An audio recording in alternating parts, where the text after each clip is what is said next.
Hey guys, it has been 6 or maybe 7 months since I picked up the Huawei P30, and one of the things that I've always liked about this is the fact that it's just a little bit smaller and a little bit lighter than the other flagship phones on the market, so it's just a little bit easier to use. You know, it takes up less room in the pocket, etc. That's one thing I like about that, but it's not the most portable smartphone over the last 5 years. I would give that title to the Apple iPhone SE, which was released 2016, March 2016. So it's nearly 4 years since the Apple iPhone SE came out. And they are planning on doing a follow-up. That's the rumours anyway. The rumours are that the iPhone SE 2 will be out in March or April 2020. So for those of you who can't remember, this is the Apple iPhone SE. And the design here should be quite familiar to a lot of you. It was based on Apple iPhone 5 and 5S. So the design, basically, it took the design from an Apple iPhone that was out a couple of years before, but it changed the internals. Now, this was not the most powerful phone when it came out. The battery life was pretty poor because of the size of it. Didn't have the best cameras, but overall it was quite a good package, and it was released at a very good price point, you know, like around the kind of $400 mark. Now, you can see the different versions. This came out as 16GB. I saw a lot of people picking up the 16GB version at the time, you know, and they used up all their storage very, very quickly. But we're hoping that the next version will be better. 32, 64, 128, that kind of thing.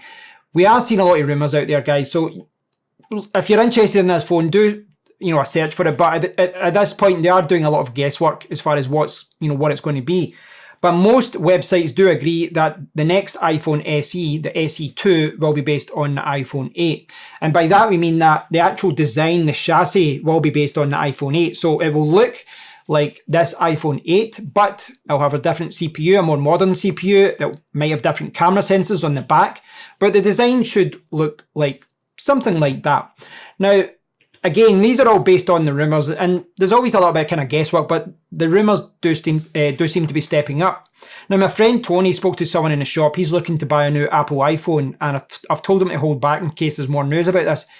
But he was told in the shop that this will be released in September this year. Now, I don't know for sure, but my guess is that that's not going to happen, because September is when Apple release the flagship phones.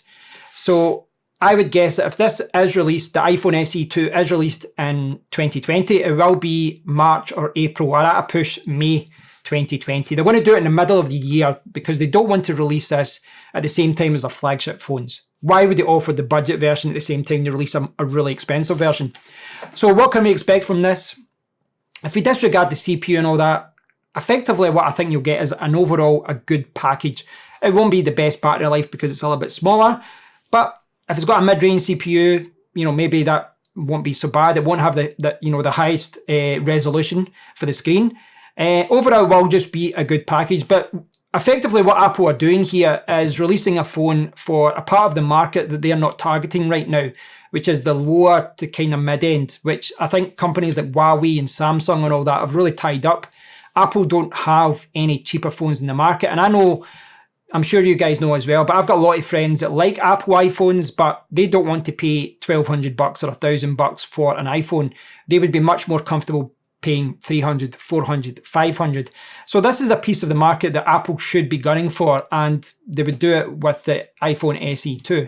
So if I find out anything more, I'll do another video about this in a month or so, but my guess is that this will come out perhaps March or April 2020. It should be based on the iPhone 8 chassis, but as far as the internals go, it should have a modern CPU, modern camera sensors, but this isn't going to be the flagship model. It's not going to be the most powerful iPhone, but as an overall package, it should be pretty good. Thanks for watching. I hope you've enjoyed the video, and please let me know what you think about this in the comment area. So I'll leave a link to the original SE. Check out, let me know what you think, and I'll speak to you all very soon. Take care.